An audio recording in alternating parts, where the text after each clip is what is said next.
여러분, 여러분 고향이 어디신가요? 저의 고향을 아시는 분도 계실 텐데, 저는 이제 경상북도 경산이라는 곳에서 태어나서 제 자라기도 고등학교 때까지 거기서 자랐습니다. 그래서 제 고향은 뭐 물어보면 망설일 필요가 없는 거예요. 그래서 저는 고향이 경북 경산이 고향입니다.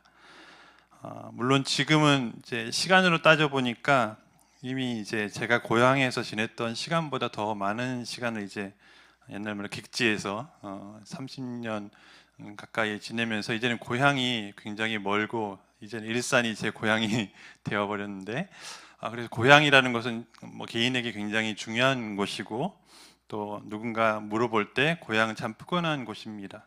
근데 어떤 분들은 태어난 곳과 또 자란 곳이 달라서 고향이 어디세요라고 하면은 이렇게 망설이기도 하고, 뭐 태어난 곳은 어딘데 자란 곳은 어디고 또 몇 살 때는 어디로 갔고, 이렇게 좀 여러 가지로 얘기를 해야 되는 분도 계실 텐데요. 오늘 본문에 나오는 예수님도 그렇습니다.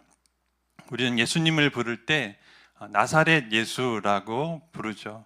우리가 부른다기보다 성경에서 그렇게 불렸습니다. 사람들이, 유대인들이 나사렛 예수라고 불렀습니다. 지도 성경 지역을 좀 유대 지역을 아시는 분들은 예루살렘과 나사렛은 굉장히 멀리 떨어져 있습니다. 중간에 사마리아를 지나가야 되고, 그래서 굉장히 멀리 떨어져 있고, 그래서 나사렛은 굉장히 시골, 깡촌 이런 개념이었어요. 그래서 나사렛 예수라고 하면 굉장히 시골 사람이었는데, 그 당시 같은 이름을 가진 사람들이 많기 때문에 주로 이름을 부를 때 이렇게 앞에다가 지명을 넣거나 해서 나사렛 사람 예수 이렇게 부르는 거죠. 나사렛은 예수님이 태어나기 전부터 이 아버지 요셉 가족들이 살고 있던 곳이었기 때문에 자연스럽게 예수님께서도 그곳에 살게 되셨습니다. 공생애가 시작되기 전까지 줄곧 거기 사셨기 때문에 사람들은 나사렛 예수라고 불렀습니다. 그런데 예수님께서 태어나신 곳은 나사렛이 아니죠. 오늘 우리가 본문에 봤듯이 잘 아는 베들레헴입니다. 이 나사렛과 베들레헴 사이의 거리를 이제 직선으로 하면 한 110km 정도 된다고 하고요. 이동하는, 그러니까 사람들이 걸어서 이동해야 되잖아요. 비행기 타는 게 아니니까. 걸어서 이동하는 이 도보로 하는 길을 가면 한 130km에서 140km, 뭐 사람마다 다르지만 그 정도로 추정을 합니다. 근데 굳이 요셉이 살던 곳이 아닌 이렇게 먼 곳까지 와서 이렇게 예수님이 태어나신 이유가 무엇일까?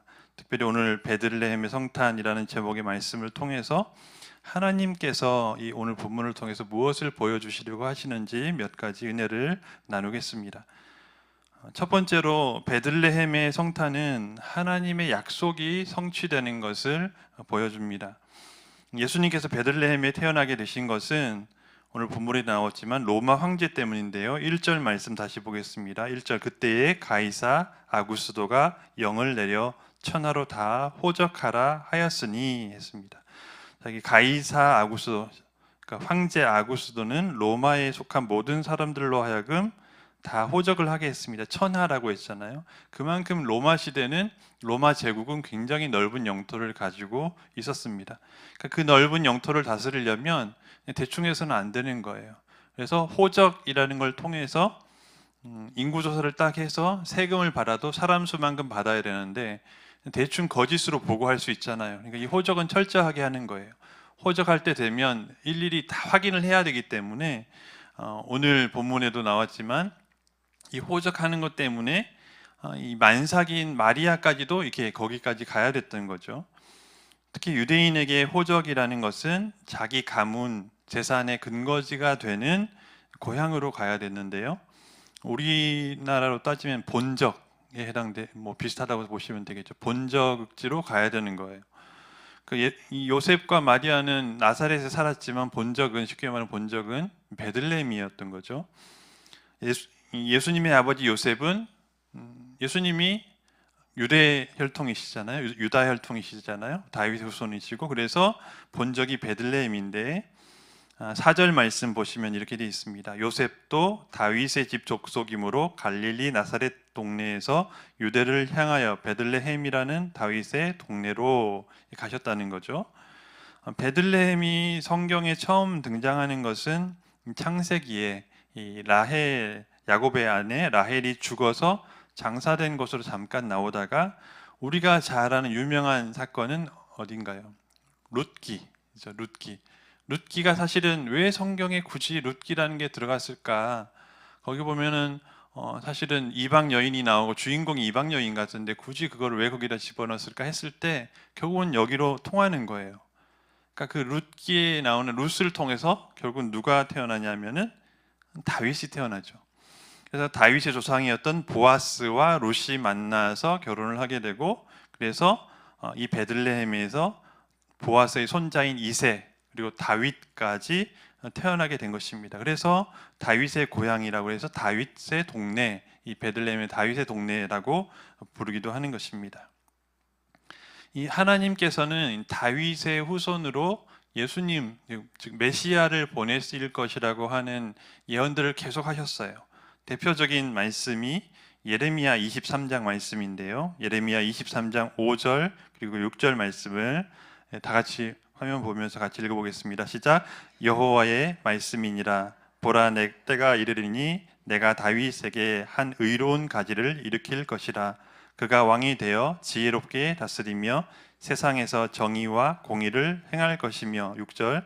그의 날에 유다는 구원을 받겠고 이스라엘은 평안히 살 것이며 그의 이름은 여호와 우리의 공이라 일컬음을 받으리라. 아멘. 이 말씀처럼 다윗에게서 한 의로운 가지가 나는데 이게 바로 메시아 예수 그리스도를 예언하는 말씀이죠. 그분이 세상을 다스리는 왕이 되실 것이다. 이 메시아 사상이 여기서 이렇게 나오는 거예요. 그러니까 왕이 오신다, 메시아가 오신다, 여기서 나오는 거죠. 근데 그 메시아가 어디서 태어날 것인가 궁금하잖아요. 근데 하나님께서 이것도 미리 알려주셨어요. 미가 말씀, 미가서 5장 2절 말씀, 다 같이 읽어보겠습니다. 시작. 베들레헴 에브라다야, 너는 유다 족속 중에 작을지라도 이스라엘을 다스릴 자가 내게서 내게로 나올 것이라. 그의 근본은 상고에 영원에 있느니라. 아멘. 그러니까 이스라엘을 다스릴 자 메시아가 베들레헴, 작은 동네지만 거기에서 태어날 것이다, 나올 것이다, 이렇게 약속의 말씀이 있습니다. 베들레헴은 진짜 작은 동네예요. 그러니까 다윗이 나중에 왕이 될 때도 다윗은 항상 시골, 목동 출신 이렇게 취급을 받을 정도로 베들레헴은 시골입니다. 작은 동네고요. 왕이 나올 만한 곳이 아니죠. 오죽하면 오늘 본문에 나왔던 이 베들레헴에서 메시아가 오실 것이라는 예언이 있는데도 불구하고 우리가 잘 알듯이 동방 박사들이 왔을 때 종교 지도자들이 이 예언의 말씀은 알았지만 설마 메시아가 왕이 그런 곳에서 그러니까 믿지를 않은 거죠. 그러니까 찾아가서 경배할 마음도 없었던 것입니다. 그런데 하나님께서는 이 베들레헴의 예언대로 메시아 예수 그리스도를 보내신 거죠. 그래서 나사렛에서 그 먼 곳 나사렛에서 베들레헴까지, 그것도 예수님이 탄생하실 때쯤에 마침 그때 맞춰서 가게 된 것은 우연이 아니라는 거죠. 사실 출산을 하려면 이렇게 쉽지 않으니 그것만 해도 쉽지 않은데 굳이 그 먼 거리까지 힘든 몸을 이끌고 가야 됐죠. 그래서 5절 말씀에 보면 이렇게 되어 있습니다. 그 약혼한 마리아와 함께 호적하러 올라가니 마리아가 이미 잉태하였더라. 이미 이제 임신한 상태였고 그뿐만 아니라 6절에 보니까 거기 있을 그때에 해산할 날이 차서 이미 이제 해산할 출산일이 가까웠다는 거죠. 그러니까 베들레헴에 있는 그때 이미 해산할 날이 차서, 그러니까 나사렛 자기 고향 집에서 아이를 낳아도 참 쉽지 않은 일인데 그 만삭의 몸을 이끌고 베들레헴까지 와서 굳이 와서 해산을 해야 됐으니까 사실 이거는 인간적으로 그냥 뭔가 계획을 세워서 될 일이 아니라는 거죠. 하나님께서 이렇게 굳이 이때에 베들레헴까지 오게 하신 것, 어떻게 보면은 마리아가 해산할 때에 또 거슬러 올라가면 이 아구스도라는 황제가 칙령을 내려서 호적을 하라고 했고, 또 더 거슬러 올라가면 그 황제가 호적을 하라고 명할 수 있었던 것은 또 뭐죠? 로마가 그 지역을 다 다스리고 있었기 때문에 그것이 가능한 거죠. 그리고 그때 바로 이 로마가 유대 땅을 지배하고 있던 바로 그때 예수님을 보내신 것입니다. 그래서 우리는 이런 사건들을 보면서 뭐 일부러 끼워 맞출 필요는 없어요. 근데 성경을 보면 철저하게 하나님께서는 이 모든 것을 계획하셨다. 그래서 그냥 대충이 아니라 정말 가장 좋은 때에, 가장 필요한 때에, 가장 적합한 때에 하나님께서 예수 그리스도를 보내셨다. 우리는 말씀을 통해서 그게 알게 되는 건데요. 갈라디아서 4장 4절 5절 말씀, 갈라디아 4장 4절 5절 말씀을 다 같이 읽어보겠습니다. 시작. 때가 차매 하나님이 그 아들을 보내사 여자에게서 나게 하시고 율법 아래 나게 하신 것은 율법 아래에 있는 자들을 속량하시고 우리로 아들의 명분을 얻게 하려 하심이라. 아멘. 4절을 다시 보면 때가 차매 하나님이 그 아들을 보내사라고 했습니다. 때가 차매, 때가 찼다. 이 굉장히 중요한 메시지인데, 때가 찼다. 하나님이 준비한 모든 시간의 조건들이 다 이루어져서 맞춰져서 때가 하나님이 계획하신 때가 딱 되었다라는 거죠.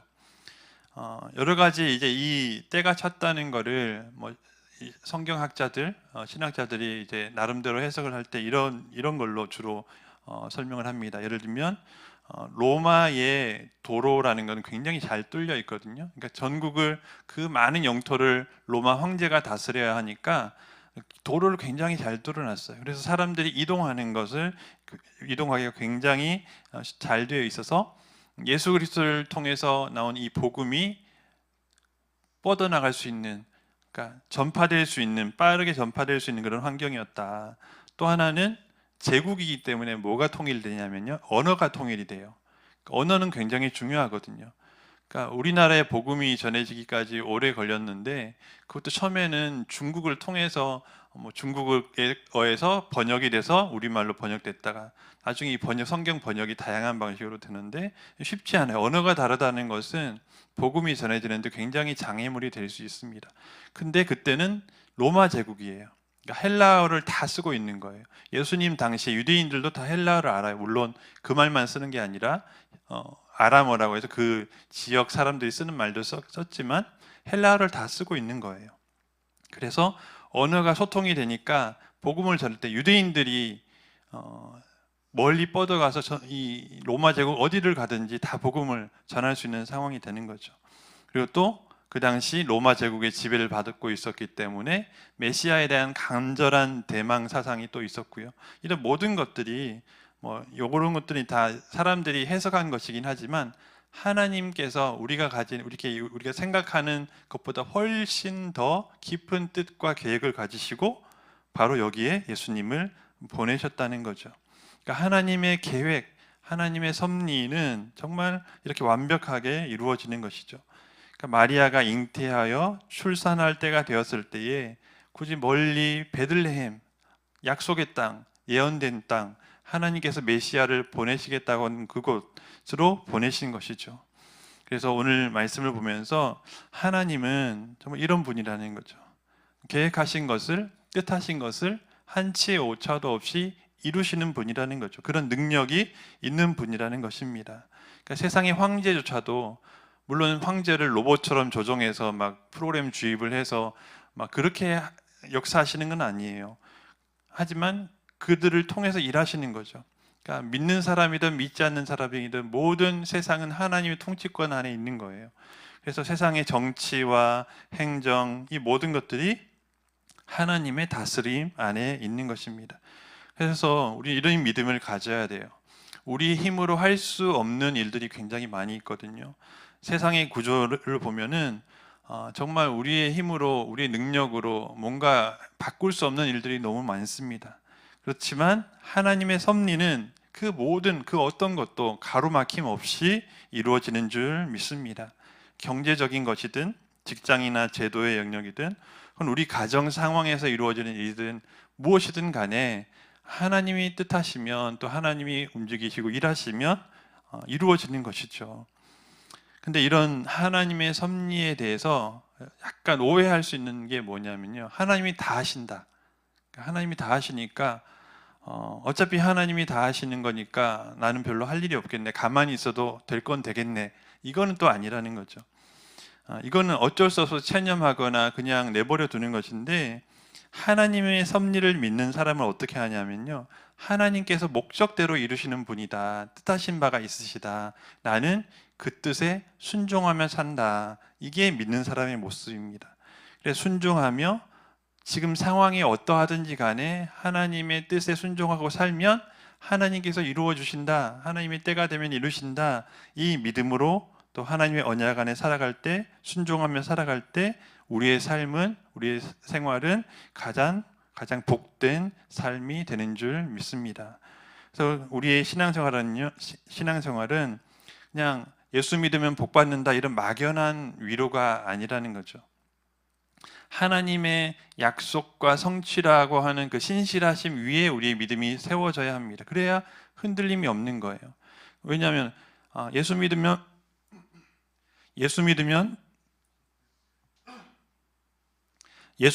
복 받는다, 그런 믿음을 가지고 있으면 내가 지금 내 상태를 보니까 복을 받은 상태가 아니면 흔들리는 거죠. 뭔가 좋은 상태가 아니면 흔들리는 거예요. 그렇지만 하나님의 약속과 성취라는 것은 우리의 상태와 상관없이 하나님의 섭리, 거대한 섭리 가운데 이루어지는 것이기 때문에 나는 이 상황에 흔들리지 않겠다, 이렇게 결단하고 하나님 앞에 믿음으로 순종하며 나아가는 것입니다. 그래서 내가 계획한 길이 성취되는 것을 원하는 것이 아니라, 즉 내가 원하는 대로 되기를 바라는 것이 아니라, 하나님이 계획하신 그 일들 혹은 길이 나의 삶 가운데, 내 생활 가운데 이루어지기를 원하면서 신앙생활하는 것, 이게 바로 하나님의 섭리를 믿는 사람들의 모습입니다. 왜냐하면 하나님의 뜻은 우리의 뜻보다 높다고 했어요. 물론 우리도 나름대로 계획을 가지고 뜻을 품고 기도하며 살아야 되지만, 여기서 말하는 것은 그것이 내 뜻대로 되지 않을 때에, 또 내 마음대로 되지 않을 때에 낙심하지 말고 더 크신 하나님의 뜻을 붙잡으라, 그런 뜻이죠. 그래서 오늘 이 베들레헴의 성탄을 통해서 우리의 삶에서도 하나님께서 이 약속의 땅 베들레헴에 예수 그리스도를 보내신 그 신실하시고 또 약속대로, 언약대로 이루시는 그 능력의 하나님이 나의 삶에서도 약속대로 신실하게 이루실 것이다, 그 믿음 가지고 살아가는 여러분 되시길 간절히 바랍니다. 두 번째로 이 베들레헴의 성탄은요, 예수님의 낮아지심이 곧 우리에게는 구원의 길이 됨을 보여주고 있습니다. 오늘 본문 7절을 보시면 예수님께서 태어나신 곳이 어디신가를 기록하고 있는데, 7절 말씀, 첫 아들을 낳아 강보로 싸서 구유에 누였으니 이는 여관에 있을 곳이 없음이러라. 아멘. 그러니까 베들레헴이 작은 마을이라고 그랬죠. 시골 작은 마을인데 호적하러 온 사람은 굉장히 많았어요. 그러니까 다윗이 왕가잖아요. 그러니까 물론 세월이 많이 지났지만 다윗의 혈통이 얼마나 많이 남아 있었겠습니까? 그러니까 호적하러 오면 여기 엄청나게 많은 인파가 몰려오니까 여기서 여관이라고 쓰여 있는데요. 여기는 이 여관이라는 건 단순히 그냥 돈 받고 이렇게 재워주는 여관만을 뜻하는 것이 아니라 머물 곳을 의미하는 단어입니다. 그러니까 어느 집에도 빈방이, 내어줄 빈방이 없는, 그러니까 사람들이 너무 많아서 이렇게 머물 곳이 없었던 그런 상황이라는 거죠. 그래서 결국 아기 예수님은 가축우리에서 태어나셨고 또 따뜻하고 포근한 침대가 아니라 구유에 누이게 되셨습니다. 그러니까 이것이 높은 하늘에서 낮은 이 땅에 오신 예수 그리스도의 탄생입니다. 바로 유대 땅 작은 마을 베들레헴의 성탄인 것이죠. 구유 속에 누이신 예수님을 한번 떠올려 보시길 바랍니다. 예수님이 강보에 쌓였다 했어요. 강보라는 것은 천이 긴 천. 그러니까 우리도 아기 낳으면 이렇게 감싸잖아요. 이렇게 감싸는데 못 움직이도록 이렇게 딱 이렇게 감싸잖아요. 그것처럼 이렇게 똘똘 말아서 이렇게 딱 감싼 그게 강보예요. 강보에 쌓였다는 것은 예수님이 다른 인간 아이들과 다를 바 없이 인간의 몸으로 오셨다는 거예요. 예수님이 태어나셨는데 갑자기 막 일어서고 이런 게 아니라는 거죠. 동물은 좀 달라요. 저희 어릴 때 목장이어서 이제 이 젖소가 이 새끼를 딱 낳으면 이 새끼는 바로 일어서요. 막 걸어요. 막 그 정도로 동물과 좀 다른데 인간은 그러지 못하잖아요. 태어나면 철저하게 부모님의 보호를 받아서 걷기까지 굉장히 시간이 걸립니다. 근데 이 예수님께서 오실 때 그렇게 오셨다는 거죠. 강보라는 것은요, 부모님의 그런 보호가 없이는 살 수 없는 한 아기라는 것을 보여주는 거예요. 여느 아기들과 같이 새로운 세상에 태어나셨기 때문에 예수님은 태어나셨는데 울지도 않고 응애 안 하고 그냥 처음부터 말부터 하시고 이게 전혀 아니에요. 그냥 똑같은 아기의 모습으로 오셨습니다. 인간의 모습으로 오셨죠. 그러니까 강보에 쌓일 수밖에 없는 아기의 모습인 거예요.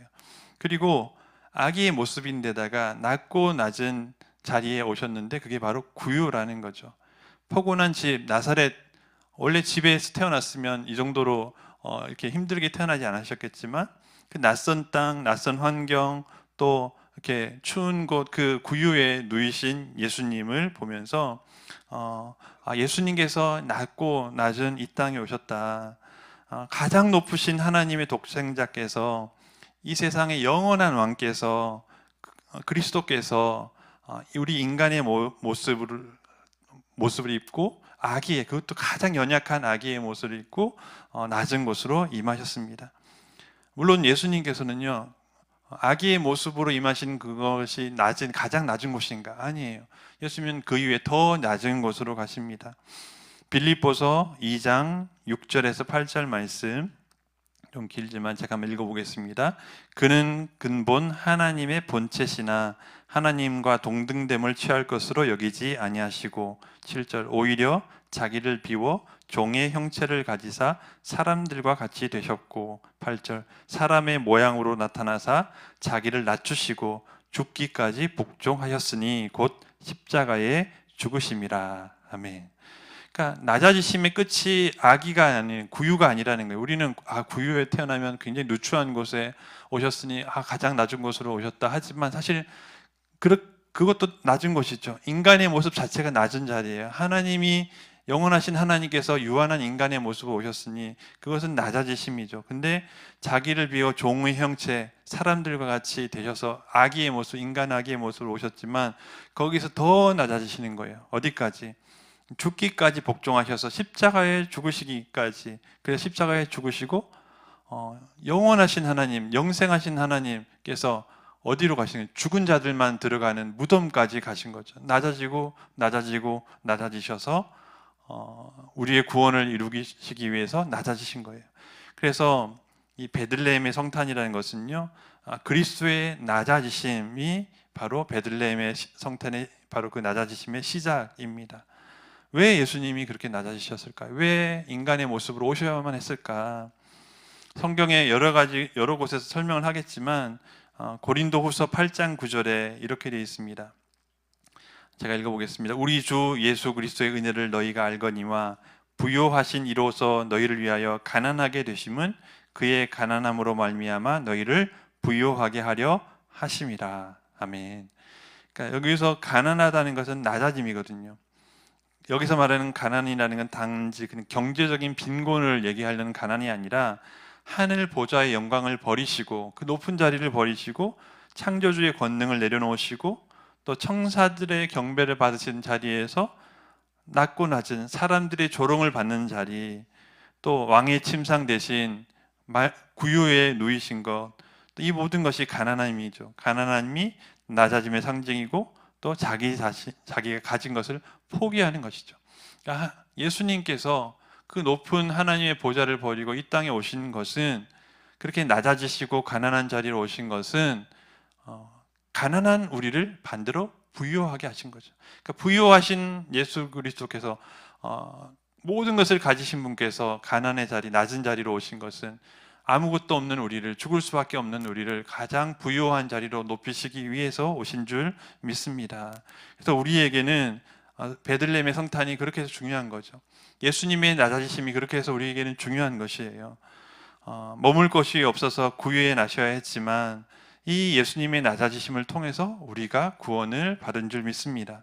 그러니까 하나님이 주시는 부요함, 이 부요함이라는 건 뭐냐면 부자가 된다 이런 게 아니라 하나님의 자녀가 됨으로써 우리가 누리는 모든 것이 부요함이에요. 하나님의 자녀가 되어서 죽을 수밖에 없는 존재에서 하나님의 자녀가 되어서 영생하는 존재로 하나님의 자녀로 하나님이 주신 모든 복을 받아 누리는 하나님의 자녀가 되는 그 자체가 우리에게 부요함인 줄 믿습니다. 그래서 베들레헴에 머물 곳이 없어서 구유에 누이실 정도로 낮은 자리에 임하셨지만 그것은 더 큰 하나님의 뜻을 이루기 위함이셨습니다. 그래서 우리도 마찬가지인데요. 지금 나의 모습이 예수님께서도 머물 곳이 없으셨지만 우리의 마음도 그럴 수 있습니다. 지금 나의 상태도 머물 곳이 없다는, 집이 없다는 것만을 의미하는 것이 아니라 내 마음 둘 곳이 없고 또 내 상황이 지금 뭔가 의지할 곳이 없고 뭔가 내 기반은 다 무너져서 바닥이 없이 그냥 떨어지는 추락하는 것 같고 내 상황이 이렇게 힘든 상황, 절망성에 있더라도 우리의 삶의 전체의 관점에 보면 그것이 전부가 아니라는 거죠. 예수님이 낮아지시고 끝나버리셨다. 이거는 의미가 없는 거예요. 예수님은 낮아지셨지만, 사망하셨지만, 십자가에서 죽으셨지만 뭐 하셨어요? 부활하셨죠. 승리하셨죠. 그러니까 부활과 승리가 있기 때문에 예수님이 오신 거예요. 예수님이 이 땅에 오신 성탄으로 끝나면 우리에게는 의미가 없는 거예요. 십자가의 죽으심과 다시 사심, 부활하심이 있기 때문에 우리에게 그것이 의미가 있는 거죠. 그러니까 하나님께서 우리와 함께 하신다는 건 그런 거예요. 지금 나의 삶이 내가 통제할 수 없는 환경이라 할지라도, 그러니까 베들레헴에 갔더니 머물 곳이 없는 거예요. 아기를 낳아야 되는데 이거는 내가 할 수 있는 환경이 아니잖아요. 우리 마을이면, 나사렛 동네였으면 어떻게든 뭐 어디 집을 구했겠죠. 근데 전혀 그럴 상황이 아니에요. 그러니까 구유에까지, 가축 우리까지 들어가서 거기서 출산하는, 그리고 구유에 누일 곳이 없어서 구유에 누이시는 그런 낮아지심이 있는 거죠. 그래서 내가 지금 나의 삶에, 나의 가정 형편이, 내 삶의 형편이, 상황이 내가 통제하지 못하는 상황이라 할지라도, 또 내가 계획하는 일이 실패하는 것처럼 보일지라도, 또 내가 되는 것이 하나도 없어, 이렇게 해서 내 자존감이 지금 무너지고 있는 그런 환경일지라도 낮은 자를 높이시는 하나님을 믿으시기를 바랍니다. 베들레헴 낮은 자리에 임하신 예수님을 진실로 만난 인생이라면 예수님께서 그 낮은 땅에, 낮은 자리에 임하셨는데, 하지만 그 어떤 사람보다도 하나님께서 나중에 높이셨듯이 우리도 지금 낮은 자리에 내가 아무것도 할 수 없는 연약한 환경에 있다 할지라도 우리는 예수님을 만나면, 하나님의 자녀가 된다면 그 어떤 자보다도 부요한 자임을 믿으시길 바랍니다. 내 인생을 하나님이 책임지시는 거예요. 지금 낮은 자리에 있는 것처럼 느껴질지라도 그건 과정이라는 거죠. 하나님께서 높이시는 때가 있고, 또 하나님께서 어떻게 보면 이 낮은 자리에 임할수록 예수님을 만날 수 있는 인생이 될 수 있는 거예요. 목동이 사람들로부터 외면받던 그 목동이 예수님을 만난 것도 낮은 자리에 있는 그 자리에 있었기 때문에 만날 수 있었던 거죠. 만약에 예수님이 왕궁에서 태어나셨다면 목동 같은 사람들이 그분을 뵐 수 있었을까요? 아니에요. 우리가 낮은 자리에 있기 때문에, 우리는 더 연약하기 때문에 더 하나님을 의지하고 예수 그리스도를 만날 수 있는 우리 마음밭이 준비가 되는 거예요. 그래서 무조건 내 상황이, 내 형편이 안 좋은 것이 그건 실패다, 나는 실패한 인생이다, 이게 아니라 낮은 자리에 있지만 오히려 이것이 하나님의 뜻의 관점에서 본다면 오히려 이게 더 복된 길일 수 있다. 그러니까 하나님을 만날 때, 예수님 만날 때 그렇다는 거죠. 근데 인생이 밑바닥에 있어도 절대 하나님을 찾지 않으면 그건 의미 없는 거예요. 근데 내 인생이 바닥을 치고 있다 할지라도 예수님 만나고 하나님 붙잡고 살면 그것이 의미 있는 인생이고 또 부요한 인생임을 믿으시길 바랍니다. 마지막 세 번째로, 베들레헴의 성탄은 우리로 하여금 낮은 자리로 가야 할 이유를 보여주는데요. 본문 7절을 다시 보면 첫 아들을 낳아 강보로 싸서 구유에 누였으니 이는 여관에 있을 곳이 없음이러라 했습니다. 그러니까 첫 아들을 낳았다. 요셉과 마리아에게는 첫 아들이죠. 그죠? 하나님께는 독생자예요. 예수님은. 마리아와 요셉에게는 첫 아들이었고 하나님께서는 독생자이신데, 구유라는 곳은 첫 아들은 장남, 독자에게는 어울리는 자리가 아니죠. 하나님께서 하시면 사실 이거 뭐 빈방 만드는 거 일도 아니죠. 하지만 굳이 하나님께서는 구유에 누이게 하셨습니다. 의도적으로 예수님을 가장 낮은 곳으로 보내셨다고 할 수밖에 없는 거죠. 그 누추한 곳에서 동방 박사의 경배를 받으셨고 목자들의 찬송을 받으셨고 근데 이 동방 박사들은 이방인이었죠. 유대인 지도자들은 찾아오지도 않았어요. 오히려 헤로드 왕은 아기들 죽이라 명했고 지도자들은 베들레헴의 예언을 알고 있었지만 찾아오지도 않았어요. 하지만 이방인이었던 동방 박사들이 찾아와서 경배했고 또 목자들은 가난하고 소외받는 자들이었지만 그들이 가장 낮은 자리로 임하신 예수님을 만날 수 있게 되었습니다. 예수님의 공생에도 동일하셨죠. 누가복음 9장 58절에 이렇게 기록하고 있습니다. 예수께서 이르시되 여우도 굴이 있고 공중의 새도 집이 있으되 인자는 머리 둘 곳이 없도다 하시고. 아멘. 머물 곳이 없었다. 아까 그랬죠. 머물 곳이 없어서 구유에 누이셨어요. 근데 공생의 기간에도 공중의 새도, 여우도 굴이 있고 공중의 새도 집이 있지만 인자는 머리 둘 곳이 없었다. 환영받는 곳이 없었죠.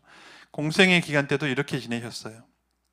그리고 마가복음 10장 45절에는 이렇게 기록하고 있습니다. 인자가 온 것은 섬김을 받으려 함이 아니라 도리어 섬기려 하고 자기 목숨을 많은 사람의 대속물로 주려 함이니라. 아멘. 그러니까 낮고 낮은 자리로 계속해서 가신 거죠. 대속물로 주기 위해서 목숨을 버리기까지 낮은 자리로 가신 것이에요. 섬김이라는 낮은 자리, 또 자기 목숨을 많은 사람의 대속물로 주시기까지 낮아지셨어요. 근데 그렇게 하시고 그냥 예수님만 그렇게 하고 가신 게 아니라 그 다음이 중요하죠. 그렇게 낮아지고 섬기는 것을 예수님이 어떻게 하셨느냐? 따라오라고 하셨어요. 요한복음 13장 14절과 15절 말씀 다 같이 한번 읽어보겠습니다. 14절 15절 시작. 내가 주와 또 선생이 되어 너희 발을 씻었으니 너희도 서로 발을 씻어주는 것이 옳으니라. 15절 내가 너희에게 행한 것 같이 너희도 행하게 하려 하여 본을 보였노라. 아멘. 그러니까 예수님이 낮아지시고 섬기시는 것처럼 너희들도 낮아지고 섬기는 삶을 살게 하기 위해서 본을 보였다라고 예수님이 친절하게 설명까지 다 해주셨어요. 예수님이 낮아지신 이유가 물론 우리가 십자가를 지는 길을 가는 건 아니에요. 우리는 우리의 길을, 우리 맡은 사명의 길을 가는 거예요. 근데 그 사명의 길은 낮아지는 길이고 섬기는 길이고 그 길을 예수님이 먼저 본을 보여주셨기 때문에 낮은 자리로 오셔서 낮은 자리로 더 낮은 자리로 더 낮은 자리로 가시면서 우리에게 그 길을 따라오라고 하시는 거죠. 그래서 성탄절을 맞아서 우리가 예수님께서 굳이 베들레헴이라고 하는 시골 땅에 태어나서 가축우리 구유에 누이셨던 이유를 다시 한번 묵상할 때에 예수님이 그런 곳에 태어나셨구나, 참 힘드셨겠다, 그래도 예수님 생일 축하해요, 이걸로 끝나는 것이 아니라 예수님께서 그렇게 낮은 자리로 오셔야 했던 이유, 우리를 구원하시기 위해 오셨죠. 하지만 그렇게 오셔서 우리에게도 너희들도 나를 따라와라 라고 하셨죠. 우리 예수님께서 낮아지신 이유, 또 예수님의 가르침처럼 우리도 낮아져야 하는 이유, 그리고 지금 내가 왜 이런 형편, 내가 왜 이런 상황이 있는지 이런 이유들을 특별히 이번 성탄절 베들레헴의 성탄의 말씀을 묵상하면서 다시 한번 돌아보는 시간 되시길 간절히 바랍니다. 내 상황이 왜 이렇게 힘들어? 예수 믿고 나서 좋은 때가 별로 없는 것 같아. 항상 이렇게 힘들지 왜? 봉사하고 섬기고 열심히 신앙생활해도 별로 나아지는 게 없어 라고 생각될 때 다시 한번 오늘 본문을 통해서 낮아지신 예수님을 묵상하면서 그 속에 하나님의 깊으신 뜻이 있었고 우리에게도 하나님의 뜻이 있을 텐데 그렇다고 우리에게 너는 그냥 거기 평생 그렇게 낮은 자리로 그냥 찌그러져 있어, 이게 아니라는 거죠. 하나님의 뜻이 있고 하나님의 때가 있고 하나님 우리를 향한 계획이 있으신 거예요. 그래서 예수님 당시라고 해서 낮아짐이 쉬웠던 때고 지금은 어렵고 이게 아니거든요. 그때도 낮아짐은 힘든 거였어요. 사람의 마음이 본성이 그래요. 사람의 본성은 낮아지는 것보다 높아지기를 원하는 거예요. 예수님의 제자들도 예수님이 그렇게 자꾸 섬기고 낮아지시려고 하는 본을 보였지만 제자들은 누가 1등 자리에 올라갈까? 예수님이 메시아로 왕이 되시면 누가 좌증승 우정승 할까, 이런 것만 궁리하는 거예요. 누가 높아질까, 높은 자리로 갈까. 하지만 예수님께서는 우리를 위해 낮아지셔서 우리에게도 낮아지라고 하시고 섬기라고 하시고, 우리는 어디까지 낮아질 수 있을까요?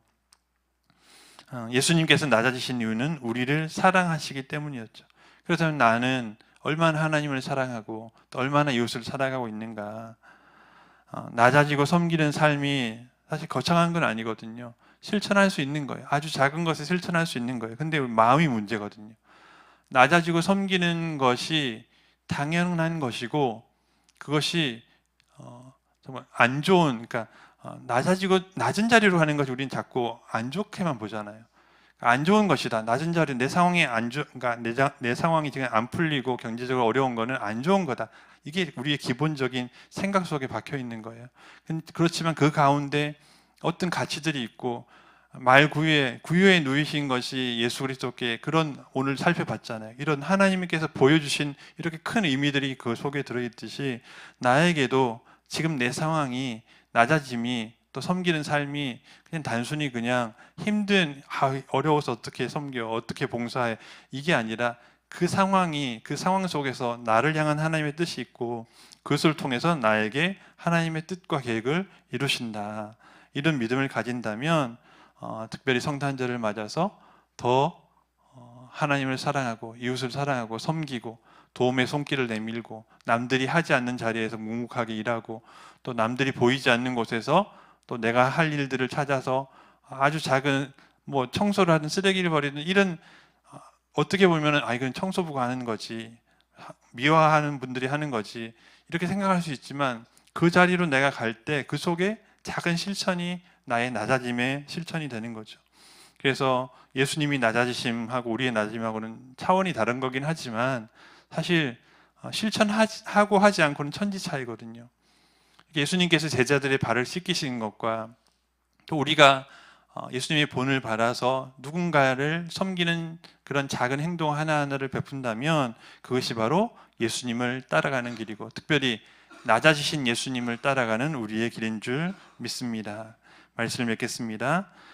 성경을 읽으면서 여러 가지 질문을 던져보는 것은 굉장히 좋은 습관인데요. 오늘 이 베들레헴의 성탄을 보면서 우리 많은 질문들을 던져봐야 되는 거예요. 왜 예수님께서 2000년 전에 로마가 지배하던 유대 땅 베들레헴에 태어나셨을까? 왜 하필 그때셨을까? 왜 하필 그때 가이사 아구스도가 영을 내려서 호적하라고 하였을까? 또 만삭인 마리아가 왜 굳이 베들레헴까지 가야 됐을까?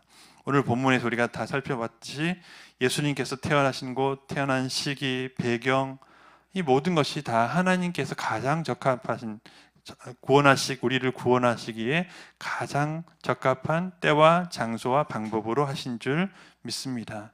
그래서 예수님께서 이 땅에 오셔서 우리를 위해서 십자가에 못 박히시고 죽으셨다가 부활하시고, 우리에게는 요청하신 것이 있어요. 땅 끝까지 이르러 복음을 전해라. 그러면 내가 다시 온다. 이것이 바로 이 모든 것의 시작이 오늘 본문에 나오는 베들레헴의 성탄입니다. 그래서 우리가 베들레헴의 성탄을 기뻐하며 축하해야 되는 이유가 바로 이것이죠. 지극히 높은 곳에서는 하나님께 영광인 거예요.